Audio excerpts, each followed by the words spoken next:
한국의 그 의사들 중에서 가장 유명한 사람 한 사람을 고른다면 이국종 교수라고 할 수 있습니다.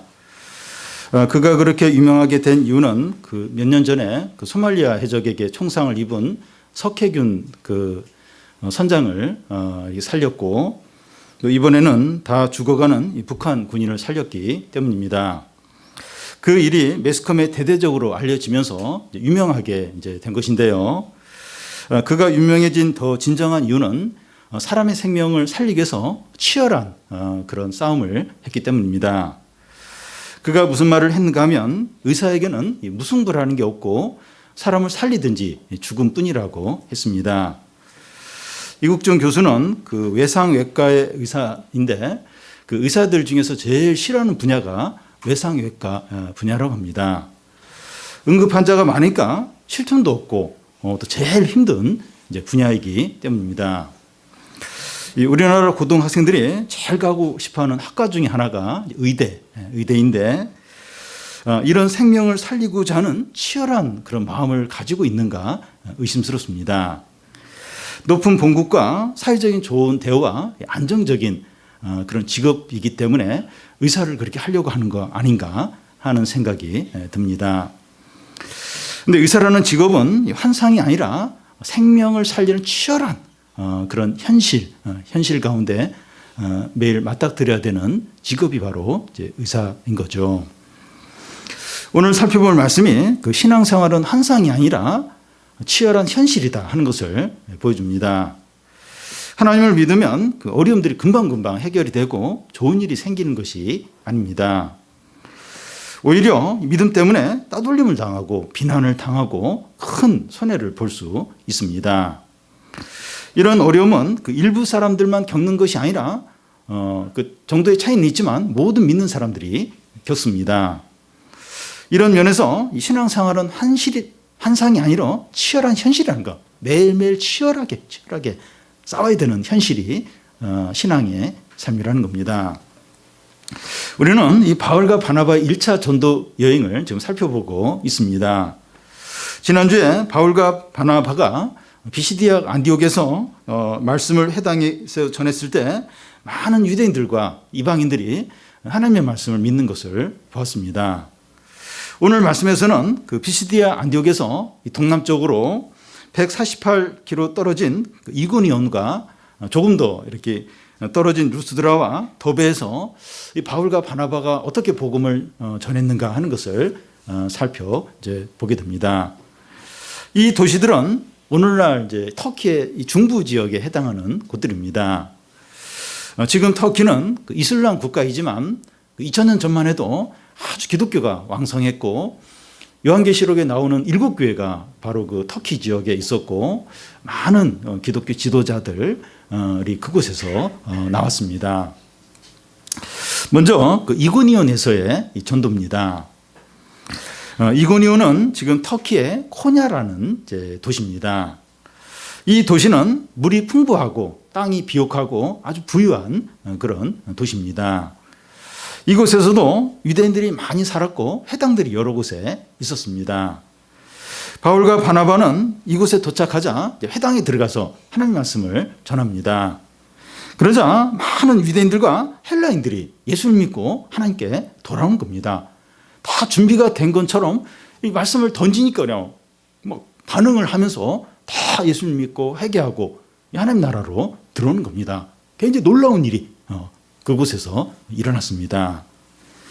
그런데 이고니온에는 이 복음을 잘 받아야 되는 그런 사람 외에 또 어떤 사람들이 있었습니까? 2절에 보면 그러나 순종하지 아니하는 유대인들이 이방인들의 마음을 선동하여 형제들에게 악감을 품게 하거늘. 복음은 이 사람을 연합시키기도 하고 분리시키기도 합니다. 바울이 복음을 전하자 일부 유대인들과 그 이방인들이 마음을 같이 해가지고 하나가 되어서 복음의 반응을 이제 합니다. 그런데 일부 유대인들은 바울의 복음을 대적하여 이방인들을 충동질해서 바나바와 바울에 대해서 악한 감정을 품게 하는 겁니다. 이고니온에 바울과 바나바가 오기 전에는 평온하고 사람들이 다 이렇게 하나 된 것처럼 보였습니다. 그런데 복음이 전해지자 사람들이 두 표로 갈라지면서 서로 갈등하고 한쪽이 다른 한쪽을 미워하는 일이 이제 생기는 겁니다. 평화롭게 보였던 이고니온의 갈등과 분재와 다툼이 이제 생기게 된 겁니다. 우리가 예수님을 잘 믿으면 주위 사람들이 다 이제 좋아하고 또 좋은 일이 생기고 또 가족들도 다 하나 되고 그럴 것 같은데 또 친한 사람들이 더 친해지고 그럴 것 같은데 그렇지 않다는 겁니다. 어떤 때는 신앙 때문에 일이 더 안 돼요. 더 꼬여요.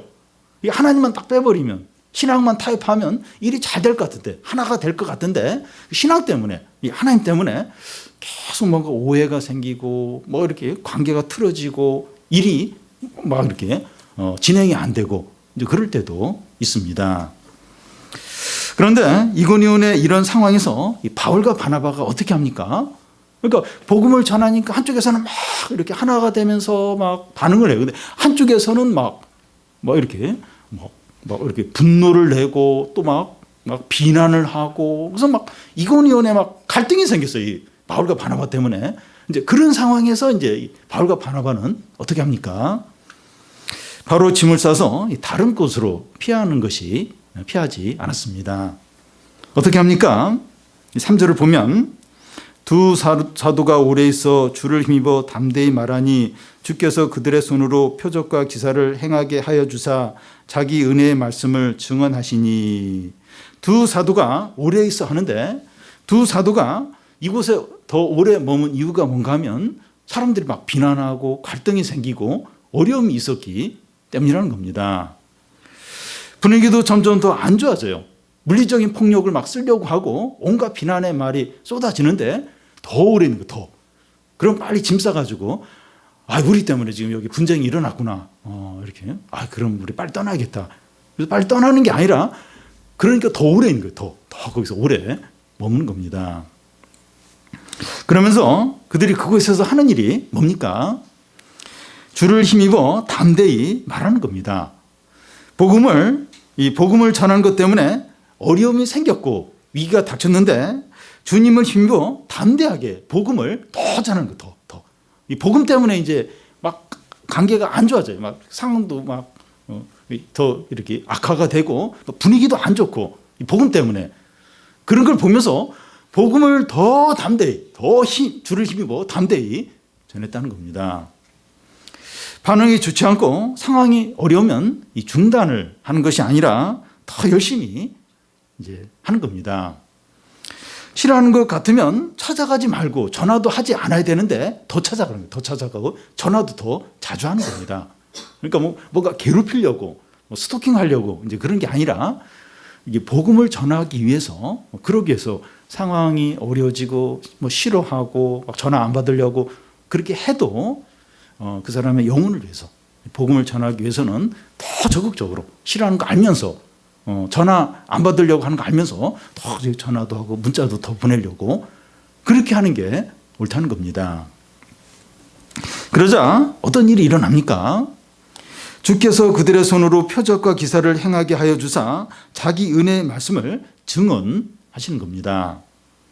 하나님의 능력과 기적들이 많이 나타나고 은혜의 말씀이 풍성하게 나타나는 겁니다. 어려운 상황에서 끝까지 믿음으로 행하니까 하나님의 능력과 은혜가 더 풍성하게 나타나는 겁니다. 상황이 안 좋아, 반응이 안 좋네, 사람들이 싫어하네, 자꾸 갈등이 생기네, 이건 하나님 뜻이 아닌가 보다. 포기하는 게 아니라 막 이렇게 갈등이 일어나, 어려움이 막 평안했다고도 어려움이 막 생겨요. 사람이 싫어해요. 그런데 끝까지 믿음으로 행하는 거예요. 끝까지 믿음으로 행하니까 하나님의 능력이 나타나고 하나님의 은혜가 더 풍성하게 나타난다는 겁니다. 학생들이 공부할 때도 마찬가지인데요. 공부가 어려워요. 그러면 이거 공부 안 하는 게 이게 하나님의 뜻인가 보다. 딱 접고 놀고 그러면 그 사람 이제 그 학생은 성적이 안 올라가죠. 근데 이렇게 문제가 어렵고 공부하기 싫더라도 자꾸 자기를 설득해서 해야 되죠. 이렇게 해야. 그래서 이제 그 고비를 넘기면서 이렇게 성적도 올라가고 이제 그런 것이죠. 사업도 마찬가지고 이렇게 뭐랄까 일이 안 풀리고 자꾸 어려움이 생기고 그렇다고 해서 무조건 포기하면 안 되고, 그럴 때 이제 더 좀 인내하면서 더 이렇게 다른 방법이 없을까 알아보면서 그렇게 해야 이제 이렇게 뭔가 이제 일들이 이제 열리게 되고 수익이 이제 생기게 되는 것이죠. 신앙생활은 더더욱 그렇다는 거예요. 이게 어렵다고 해서 반응이 안 좋다고 해서 중단하면 안 되고 끝까지 믿음으로 이렇게 할 때 더 하나님의 은혜와 하나님의 어떤 능력들이 나타나는 겁니다. 복음에 반대되는 무리들은 이것을 보고 더 당황해하면서 광분을 하게 됩니다. 5절에서 그 7절까지를 보면 이방인과 유대인과 그 관리들이 두 사도를 모욕하며 돌로 치려고 달려드니 그들이 알고 도망하여 루가오니아의 두 성 루스드라와 더베와 그 근방으로 가서 거기서 복음을 전하니라. 유대인들의 충동을 받은 이방인들과 관리들이 공개적으로 바울과 바나바를 비난하고 욕을 하면서 돌로 치려고 찾아오는 겁니다. 바울과 바나바가 붙잡히면 돌에 맞아 이제 죽을 수도 있습니다. 이럴 때 어떻게 됩니까? 돌에 맞아 순교해야 됩니까? 막 지금 막 어디 있어? 바울 바나바 어디 있어? 막 무리를 지어서 막 돌 가지고 돌로 쳐서 죽이려고 막 쫓아다녀요. 이게 어떻게 됩니까? 이 맞아서 그냥 순교를 하는 게 옳습니까? 아니면 피해야 됩니까? 예수님은 이럴 때 어떻게 해야 되는지 마태복음 10장 28절에서 이야기를 하셨는데요. 이 동네에서 박해하면 저 동네로 피하라는 겁니다. 복음 때문에 박해가 있으면 도망을 치라는 거예요. 피하라는 겁니다. 이렇게 골목에 가는데 이렇게 술 취한 사람이 막 시비를 걸어요. 막 욕을 하고 막 싸우려고 그래요. 같이 싸워요. 같이 싸우고 막 멱살도 너 나한테 욕했어 이러면서 같이 싸워요. 피해야죠. 그리고 도망을 치야죠. 이게 박해가 오면 도망을 치라는 겁니다. 그래서 바울과 바나바 일행은 사람들이 이제 그들을 죽이려고 한다는 것을 알고 누스드라와 더베와 그 근처로 이제 피합니다. 그리고 그곳에 가서 또 복음을 전하는 겁니다. 이거 죽을 뻔했네. 겨우 살았네. 이제는 조용히 있어야지. 그게 아니라 도망을 친 거기서 또 복음을 전하는 겁니다. 때를 얻든지 못 얻든지 복음을 전하는 겁니다. 상황이 좋든지 안 좋든지 믿음으로 사는 거예요. 예수님을 전하는 겁니다. 그러니까 막 기회만 되면 예수님 전하는 거예요. 그래서 박해하면 또 피하고 또 그곳에 가서 또 예수님을 복음을 전하는 겁니다. 우리가 이제 그렇게 살도록 부르심을 받은 것입니다. 이렇게 봐서 이렇게 반응이 좋고 편안하고 사람들이 좋아할 것 같으면 이렇게 좀 믿음으로 살고 또 이렇게 약간 복음을 전하고 또 이렇게 사람들이 싫어하고 분위기가 안 좋으면 그냥 입 딱 다물어 버리고 자라가 이렇게 목을 확 이렇게 목을 당겨서 확 그렇게 숨는 것처럼 그렇게 하고 물론 이제 뭐 그럴 필요는 있긴 있어요. 근데 항상 그런 원리로 이렇게 사는 게 아니고 어디들 가든지 믿음으로 사는 겁니다. 그리고 이렇게 복음을 전하려고 힘들죠. 불안하죠. 두렵죠. 그래도 믿음으로 살려고 하고 또 복음을 전하려고 이제 해야 됩니다.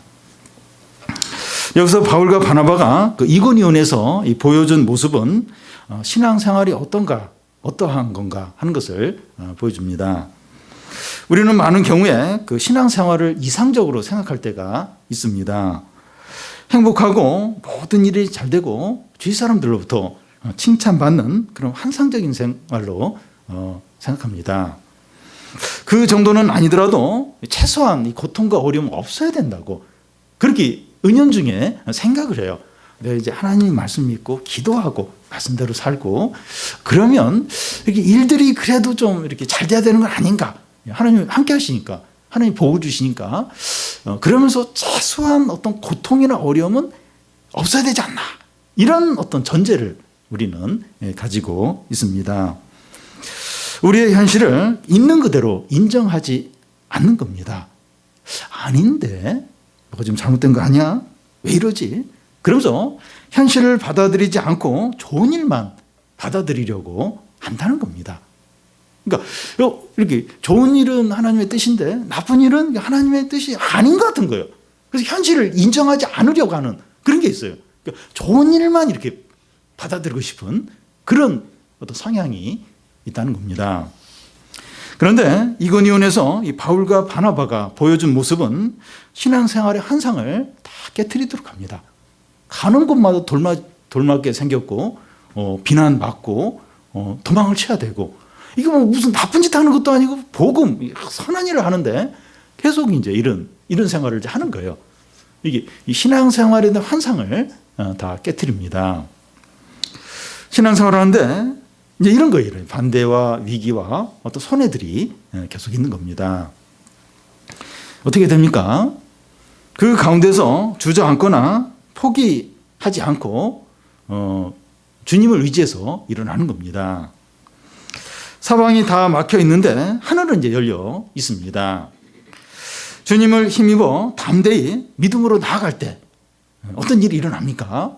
그러니까 막 답답해요. 너 힘들어요. 막 계속해서 막 이 환상이 깨지는 그런 어려움이 계속 반복이 되는데, 이제 그런 가운데서 이렇게 믿음으로 그래도 믿음으로 견뎌야 돼요. 그래서 믿음으로 나아가면 어떤 일이 일어납니까? 하나님의 능력이 나타나고 은혜의 말씀이 주어지는 겁니다. 기적들과 큰 은혜는 평화로울 때 나타나는 것이 아니라 어려운 가운데 믿음으로 나아갈 때 나타납니다. 우리의 위기는 하나님 일하실 기회가 돼요. 우리는 막 위기와 어려움이 닥치면 막심해요. 막 침체가 됩니다.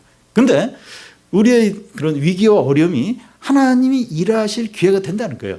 그러니까 평온할 때는 하나님 일하실 일이 별로 없어요. 하나님이 잘 안 보여요. 그런데 이렇게 하면 큰 어려움과 위기가 닥치면 하나님의 은혜와 능력을 경험하는 기회가 됩니다. 어쨌든 우리는 어려움이 없을 수가 없어요. 계속해서 그런 힘든 일, 또 참 예상치 않는 그런 또 변수들 계속 우리에게 오게 됩니다. 어려움이 있더라도 계속 믿음으로 나아가는 겁니다. 그러면 이 기적과 능력이 나타나게 됩니다. 어려움 피할 수 있으면 피하면 좋아요. 근데 피할 수가 없어요. 계속 예상치 않는 어떤 사고들, 변수들, 어려움들 어떻게 됩니까? 믿음으로 나아가는 거예요. 믿음으로 이제 나가는 겁니다. 하나님이 또 뭔가 일을 하시겠구나. 이런 기대를 가지고 이렇게 기도하며 믿음으로 나아가는 겁니다. 그러면 능력과 기적이 나타나요. 하나님이 일하시는 기회가 된다는 겁니다. 그러면 고난을 이기게 돼요. 그리고 우리도 살 수 있게 됩니다. 그래서 왜 이렇게 신앙생활 하는데 왜 참 이렇게 되는 일이 없을까? 이러면 계속 되는 일이 없어요. 이렇게 불평만 하면. 그럼에도 불구하고 현실을 인정하는 거예요. 성도의 신앙생활은 치열한 전쟁이다. 전쟁. 그걸 인정하고 믿음으로 나가는 겁니다. 나가면 은혜와 능력이 나타나면서 고난도 이기고 우리도 이제 살 수 있게 됩니다. 다음은 이 루스드라에서의 이 사역입니다. 이 루스드라는 그 이고니온에서 30km 정도 떨어진 곳으로 디모데의 이제 고향이기도 합니다. 루스드라는 이고니온보다 훨씬 작은 도시고 유대인들이 거의 살지 않는 그런 곳입니다. 바울은 이곳에서 그 이방인들만 상대로 복음을 전하게 됩니다. 이곳에서 바울은 해당이 없었기 때문에 그 어느 집에서 그냥 사람들 모아놓고 아마 이렇게 복음을 전했던 것 같습니다. 그 집에 모인 사람 중에 나면서부터 걷지 못하는 장애인을 이제 보게 됩니다. 바울이 말씀을 전하면서 그 장애인의 얼굴을 이렇게 딱 바라봤는데 구원을 얻을 만한 믿음이 그 장애인 안에 있는 걸 이제 보게 됩니다.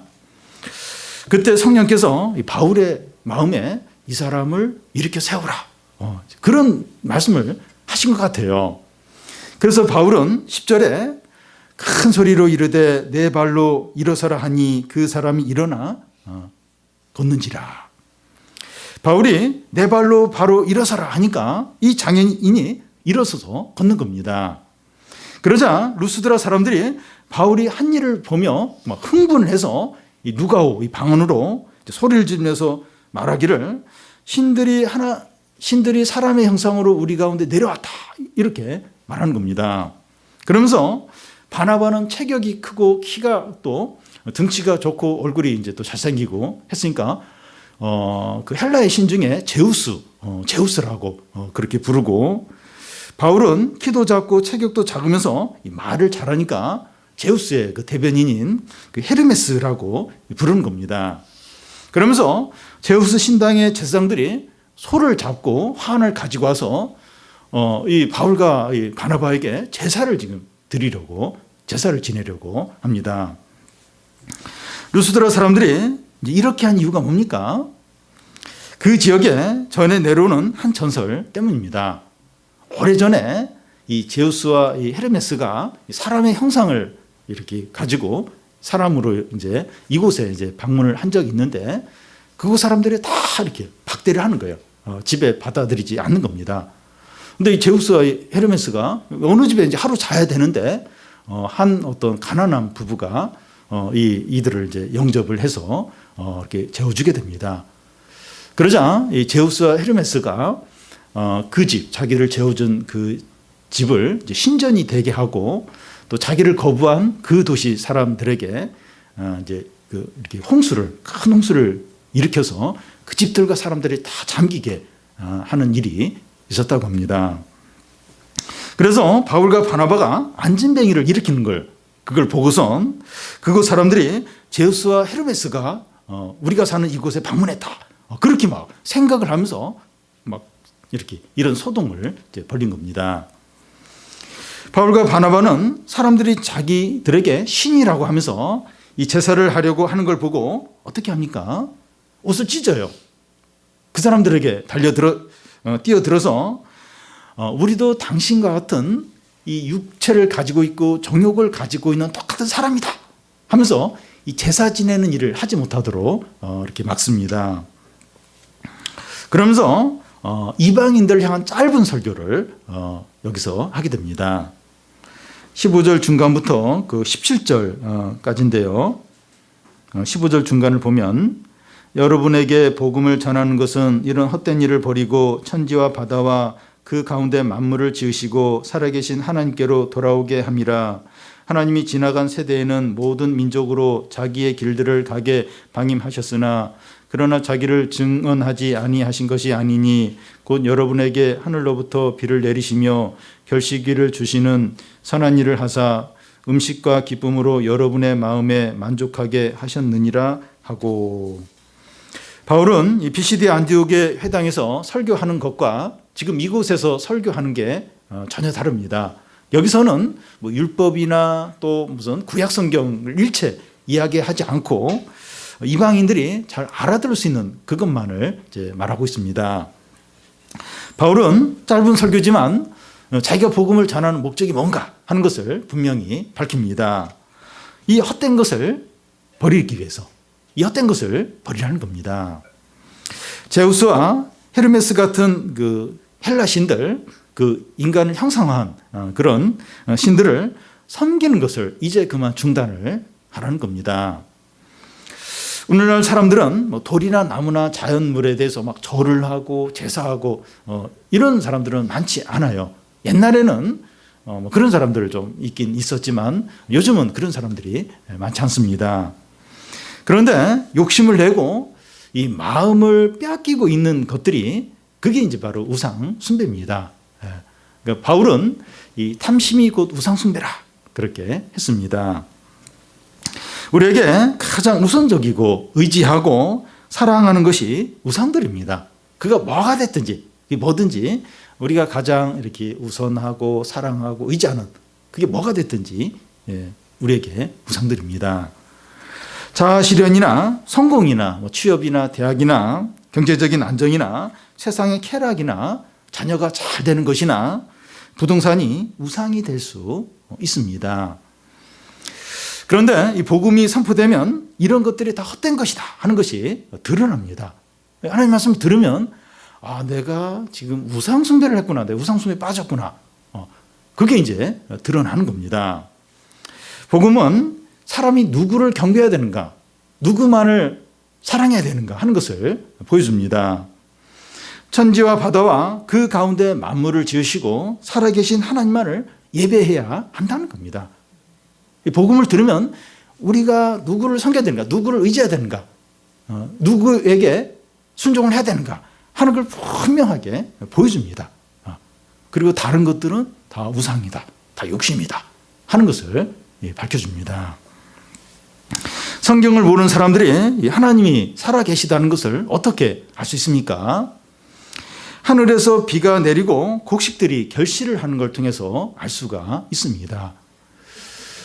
요즘에 이제 감나무가 이미 많이 익었죠. 이것은 잎도 다 떨어지고 한데, 그래서 감을 다 따고 나면 아무것도 안 남잖아요. 잎도 없고, 과일도 하나도 없게 되는데, 근데 이제 봄이 되고 여름이 되고 가을이 되면 또 엄청난 이 감들이 나무에 이렇게 열리는 것을 보게 됩니다. 신기하죠. 그러니까 그 과일나무 주인이 이 나무에 대해서 해주는 게 없어요. 아무도 어떤 면에서 안 해줍니다. 근데 저절로 엄청난 이 과일들이 이제 나무에 열리는 겁니다.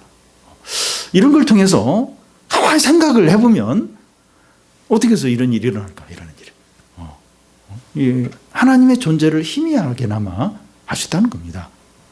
믿지 않는 자들도 이 자연 만물과 세상 역사와 그리고 이 양심을 통해서 하나님을 희미하게 느끼고 알 수 있습니다. 그동안에는 사람들이 헛된 것을 섬기는 것을 어떤 면에서는 어쩔 수 없다고 볼 수 있습니다. 그런데 예수 그리스도가 오셨고 복음이 선포되었는데 계속 헛된 것을 섬기는 것은 큰 죄악이라는 겁니다. 한국에 복음이 들어오기 전에 사람들이 우상 숭배와 헛된 것을 쫓았던 것과 복음이 들어온 이후에 계속 이렇게 우상 숭배와 헛된 것을 섬기는 것은 다릅니다. 오늘날 우리가 욕심과 불신앙으로 살고 있다면 그건 큰 죄라는 겁니다. 그것은 왜 그게 큰 죄가 되는가 하면 몰라서가 아니라 고의로 욕심으로 그렇게 헛된 것과 또 우상 숭배를 하는 것이기 때문입니다. 여러분, 한 번이라도 이 말씀을 들은 사람이 욕심과 불신앙과 쾌락 가운데 산다면 하나님 앞에서 큰 죄가 된다는 겁니다.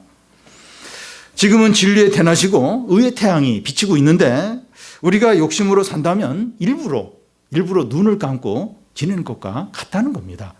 태양이 이제 환하게 떠 있어요. 근데 눈을 감고 있으면서 태양이 없다, 태양이 사라졌다, 그러면서 마치 한밤중에 사는 것처럼 하는 것과 같다는 겁니다. 핑계댈 수 없다는 거예요. 핑계댈 수 없고 그게 결코 작은 죄가 아니라는 겁니다. 우리는 더더욱 그래요. 더더욱 우리는 이렇게 매일 이렇게 성경을 읽기도 하고 또 예배를 많이 드리고 하나님 말씀을 너무 잘 알아요. 그런데 욕심 가운데 살고 불신앙 가운데 빠지고 또 이렇게 죄를 반복해서 짓고 핑계를 할 수가 핑계를 큰 죄. 일부러 짓는 거라는 거예요. 몰라서가 아니라 죄인지 몰라서가 아니라 그 욕심 때문에 이렇게 교만함 때문에 죄를 짓는 것이기 때문에 핑계할 수 없다는 거예요. 핑계. 그래서 어떤 면에서 이렇게 말씀을 많이 아는 게 이게 책임도 책임. 죄가 그만큼 큰 거예요. 그래서 웬만큼 마음을 강팍하게 하지 않으면, 교만하지 않으면 이렇게 죄를 못 지어요. 죄를 반복해서 못 짓는다는 겁니다. 그래서 참 우리가 스스로 눈을 감으면서 이렇게 고의로 죄를 짓지 않도록, 그게 결코 작은 죄가 아니기 때문입니다. 마지막으로 이 누스드라에서 또 한 번의 큰 핍박이 있었습니다. 19절, 20절을 보면 우리 한 절씩 교대를 읽겠습니다. 유대인들이 안디옥과 이고니온에서 와서 무리를 충동하니 그들이 돌로 바울을 쳐서 죽은 줄 알고 시외로 끌어내치니라.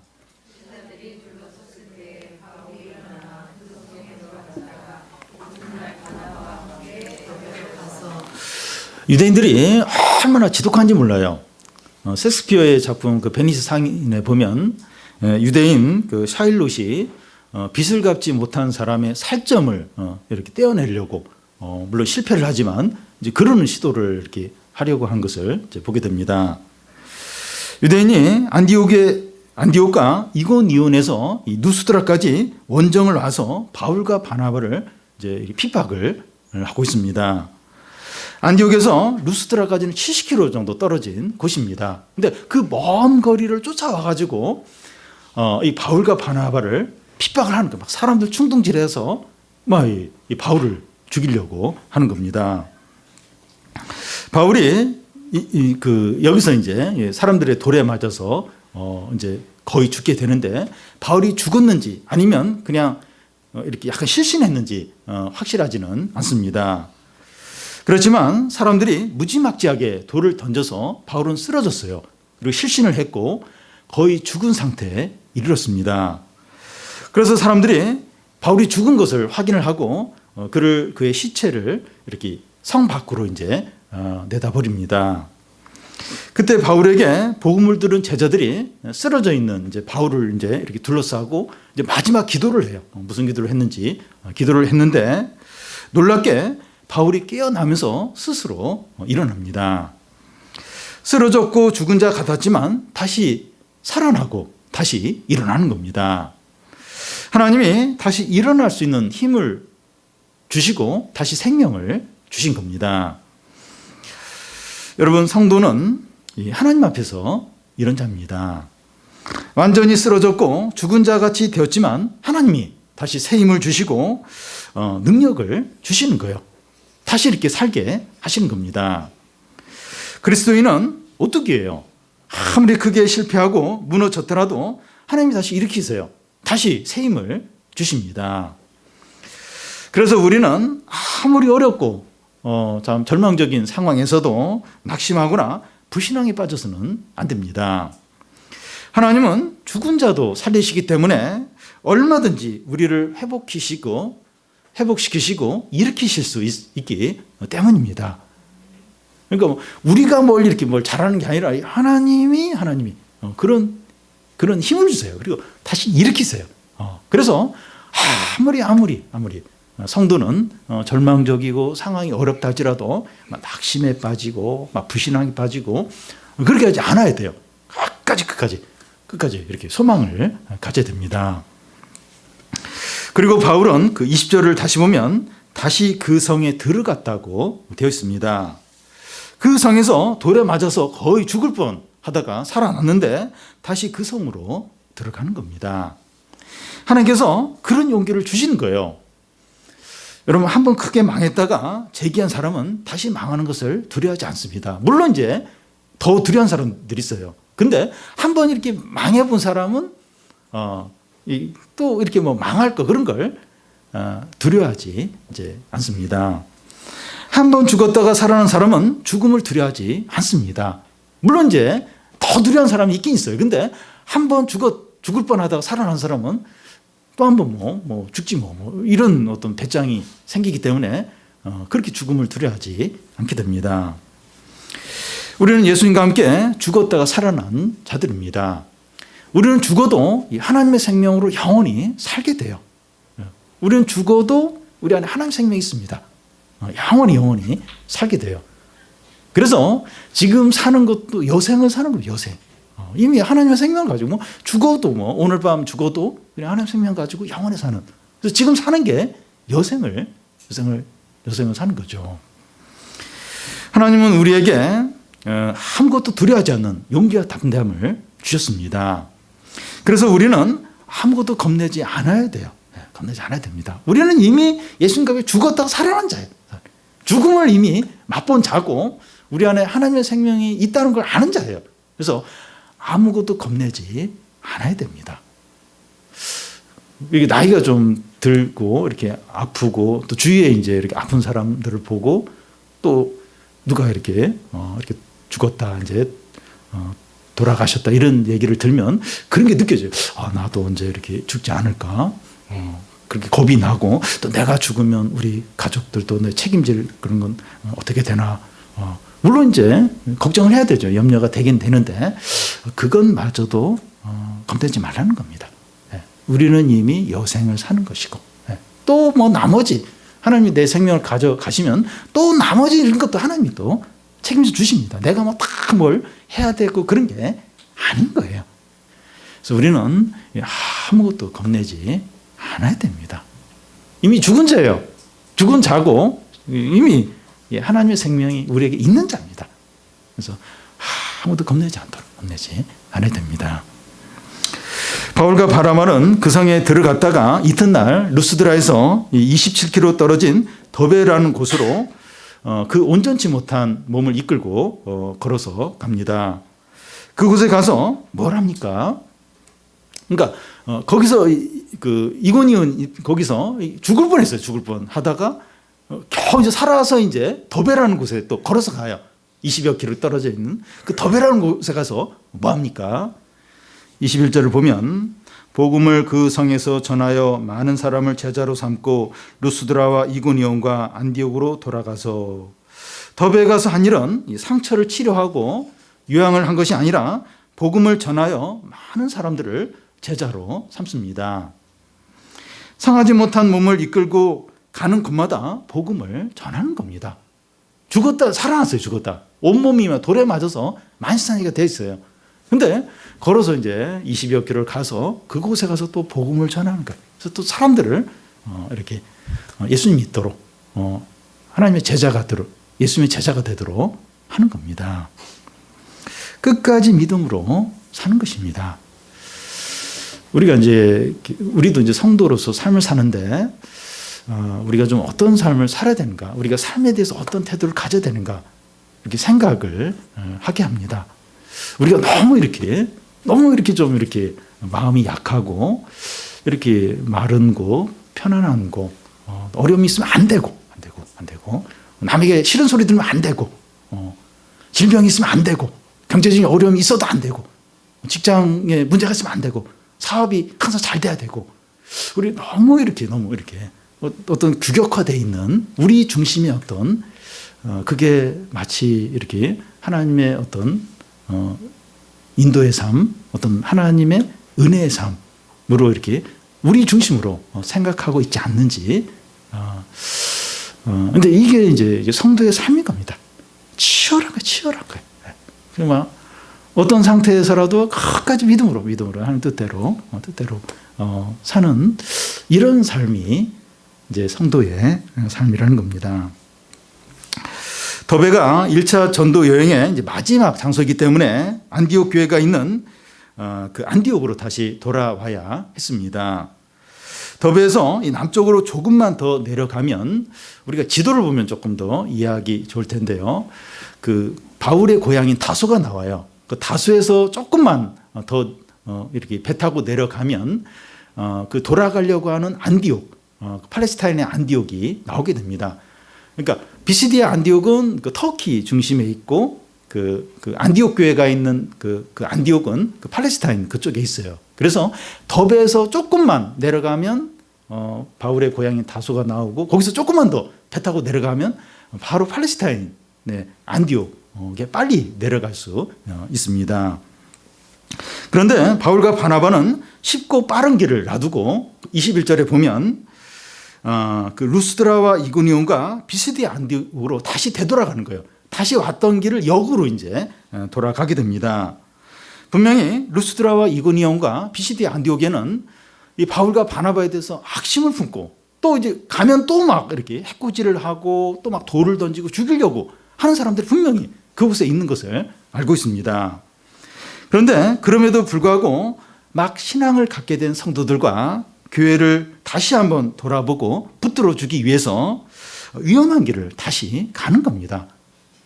그러니까 더베에서 다소로 또 이 팔레스타인의 안디옥으로 바로 가면 빨라요. 안전해요. 근데 그렇게 안 가고 다시 역으로 가요. 역으로. 그래서 그동안 전도했고 세웠던 교회와 성도들이 믿음 생활을 잘하는가 그걸 이제 붙들어 주고 돌보기 위해서 다시 역으로 이제 되돌아가고 있습니다. 이것을 이제 우리가 보면서 이 바울과 바나바가 얼마나 자신들의 안전과 편함과 유익보다도 성도와 이 교회의 유익을 얼마나 우선하고 있는가 하는 것을 보게 됩니다. 이거 보면서 우리가 이제 다른 성도들과 교회에 대해서 어떤 태도를 가져야 되는가 한번 생각을 해보게 됩니다. 우리는 이제 이렇게 어떤 면에서 이렇게 내가 상처 안 받으려고 손해 안 보려고 싫은 소리 안 들으려고 이제 어떤 그런 부분이 있는지 모르겠습니다.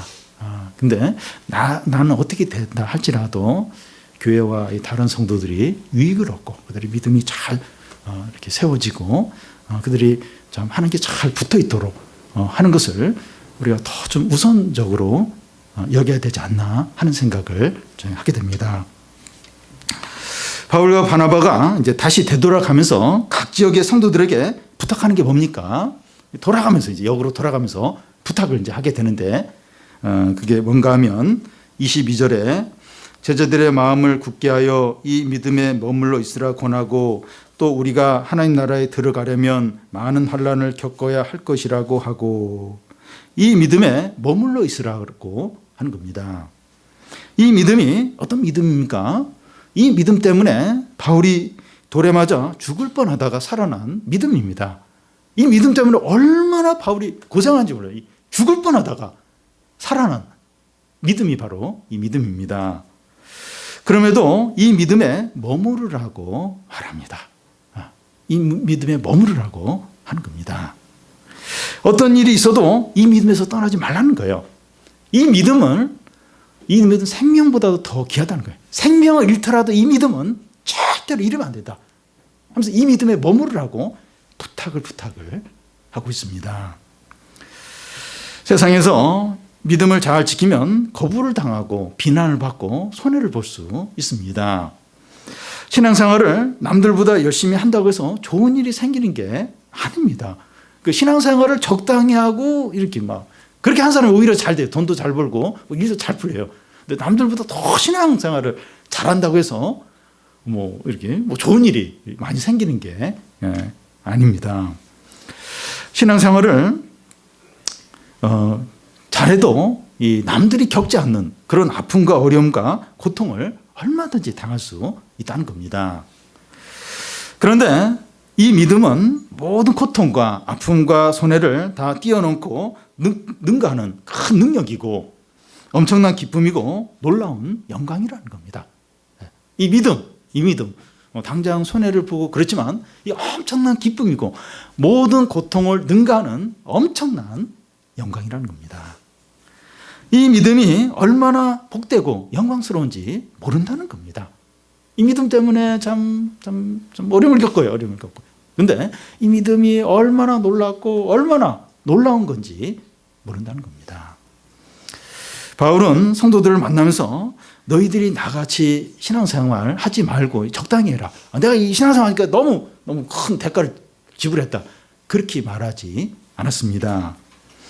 22절 중간을 보면 우리가 하나님 나라에 들어가려면 많은 환난을 겪어야 된다고 말하고 있습니다. 여러분 성경이 말하는 게 바로 이겁니다. 그러니까 너무 이렇게 유별나게 너무 해가지고 고생하지 말고 그냥 좀 이렇게 적당히 해서 이렇게 세상도 좀 누리고 안정적인 삶을 살고 성경은 절대로 그렇게 하지 않습니다. 하나님 나라 들어가려면 많은 환난을 겪어야 된다고 성도에게 고난이 반드시 있다고 그렇게 말하고 있습니다. 성경 어디에를 봐도 이렇게 그렇게 신앙생활 잘하고 또 말씀 순종하고 기도하면 만사에 형통하고 모든 일이 축복만 있고 나쁜 일은 다 피해가고 성경은 절대 그렇게 이야기하지 않습니다. 그게 이제 그 잘못된 어떤 가르침이죠. 잘못된 가르침이죠. 성경은 절대 그렇게 이야기하지 않습니다. 하나님 나라 들어가려면 많은 환난을 겪어야 된다고 말하고 있습니다. 우리가 하나님 나라에 들어가려면 많은 환난을 겪어야 한다고 말하는데 우리입니다. 우리. 바울과 바나바만 해당되는 게 아니라는 겁니다. 선교사나 또 이렇게 사역자나 일부 믿음이 좋은 어떤 일부 사람만 해당하는 것이 아니라 우리입니다. 우리입니다. 예수를 믿는 우리 모두는 많은 환난을 겪어야 한다는 겁니다. 그래서 우리의 주된 관심은 잘 되는 게 아니에요. 어떻게 하면 잘 될까? 어떤 사업도 잘 되고 공부도 잘 되고 또 모든 것이 잘 될까? 물론 이제 그게 좋죠. 근데 우리의 주된 관심은 이게 잘 되는 게 아니라 내가 지금 믿음으로 살고 있는가? 그게 주된 관심이 돼야 됩니다. 믿음으로 살고 있으면 공부도 잘 안 되고 사업도 잘 안 되고 가정에 어떤 힘든 일이 있고 그럴 수 있어요. 그게 잘못된 게 아닙니다. 그러면 된 거예요. 그러면 된 겁니다. 근데 이거 잘 돼야 되고, 못 되면 이거 지금 뭔가 이렇게 잘못된 거고, 하나님의 뜻이 아닌 것 같고, 그게 아니고, 내가 지금 믿음으로 살고 있는 거야. 좀 여러 가지 어려운데, 믿음으로 살고 있다면 좀 잘하는 겁니다. 잘하는 것이고, 제대로 가고 있는 겁니다. 제대로. 우리의 관심이, 이렇게 믿음으로 가고 있는가. 그거에 대해, 예수님은 이제 그 마지막에 십자가에 죽으시면서 다 이루었다. 그러면서 본인이 십자가에 죽은 게 하나님께 영광이 된다고 하였습니다. 세상적으로는 망하는 거죠. 망하는 거고 실패를 한 거죠. 근데 그게 하나님 뜻에 맞는 거예요. 그게 예수님의 어떤 믿음에 맞는 겁니다. 그렇기 때문에 너무 기뻐하시는 거예요. 기뻐하고 다 이루었다. 이제 하신 겁니다. 우리도 우리의 주된 관심이 이렇게 좀 믿음으로 이렇게 살고 있는가, 믿음으로. 그러면 된 겁니다. 그러면 잘하고 있는 것이고, 성공한 것이고, 지금, 제대로 이제 가고 있는 거죠. 잘 되는 게 아니에요. 잘 되고, 결과가 좋고, 또 우리가 기대한 대로 바라고. 그게 우리의 어떤 삶의 기준이 아니라는 겁니다. 여러분, 우리가 얻은 생명과 영광과 구원은 십자가를 통과해서 얻어지는 겁니다. 우리는 예수님을 믿으면서 세상적으로 죽은 자다 이렇게 생각을 해야 됩니다. 나는 이제 죽은 자다. 예수님 믿으면서 나는 이 세상에 대해서 죽은 자다 이렇게 생각을 해야 됩니다. 우리가 거부당하고 비난당하고 하고 불이익을 당할 때 이상하게 여기지 않아야 됩니다. 넘어지고 고난을 받는 것을 두려워하지 마시기 바랍니다. 오늘 밤이라도 주님이 부르시면 주님과 영원한 삶 가운데 들어가는 것입니다. 그럴 수 있어요. 그럴 수 있습니다. 제가 다음 주 금요일 날도 이 강단에 쓰리라는 보장이 아무것도 없습니다. 우리도 다음 주에 이곳에 와서 예배를 반드시 드린다. 그런 보장이 없다는 거예요. 무슨 일이 일어날지 아무도 몰라요. 우리가 일부러 고난을 찾아다닐 필요는 없지만 우리에게 닥친 고난과 어려움들 그걸 피하려고 하지 말라는 겁니다. 우리가 어려움들을 믿음으로 인내하며 감당을 할 때 하나님의 능력이 나타나고 풍성한 은혜가 임하게 됩니다. 그러면 어려움 가운데서도 넘치는 기쁨이 있어요. 소망이 있고 새 힘이 생기게 됩니다. 이게 이제 역설입니다. 역설. 어려움인데 고난인데 큰 기쁨이 있어요. 소망이 있어요. 어떤 엄청난 새 힘이 이제 생기는 겁니다. 바울과 바나바가 어떻게 계속 그런 고난을 당하면서도 이 모든 일을 감당하고 기뻐할 수 있는 이유가 뭡니까? 하나님의 능력과 은혜가 함께. 그래서 고난도 이기고 오래오래 사는 거예요. 빨리 안 죽고 오래오래 이제 사는 겁니다. 그리스도인은 오뚝입니다. 쓰러지고 죽었는데도 다시 일어나고 살아나는 거예요. 왜냐하면 우리 안에 그리스도의 생명이 있고 하나님의 능력이 우리를 일으키기 때문입니다. 참 이 성도가 참 겉으로 볼 때는 뭐 돈도 없고 뭐 건강도 안 좋고 약해요. 근데 그리스도의 생명이 있어요. 그리고 하나님의 능력이 함께합니다. 그래서 절대 약하지 않아요. 절대 쉽게 쓰러지고 망하고 죽지 않습니다. 하나님의 생명이 있고 하나님의 능력이 함께하기 때문입니다. 넘어지는 것을 두려워하지 마세요. 실패하는 것을 두려워하지 마십시오. 뭐 실직이나 뭐 망하는 거나 뭐 이런 거. 물론 이제 그런 일이 일어나면 안 되죠. 근데 혹 그런 일이 일어난다 할지라도 두려워하거나 낙심하거나 그렇게 하지 않아야 됩니다. 하나님이 다시 일어날 수 있는 힘을 주시기 때문입니다. 우리가 신앙생활을 하면서 이 잘못된 항상을 다 깨트리시고 현실을 직시하기를 바랍니다. 치열한 전쟁, 진짜로 치열한 전쟁입니다. 의사가 환자를 대하면서 어떻게든지 살리려고 하는 그게 바로 성도의 삶이에요. 우리는 치열한 영적인 싸움을 치는 자들이에요. 환상을 다 깨트려 잘 돼야 된다. 그건 그 하나님 모르는 사람이에요. 모르는 사람. 우리 현실은 안 그래요. 안 그래요. 우리 현실을 다 지시해야 돼. 치열한 싸움이에요. 그러나 이 싸움 가운데 하나님이 함께 하세요. 하나님 은혜가 있어요. 믿음으로 나가면 하나님이 우리에게 구원을 주시고 능력을 주시고 응답을 주십니다.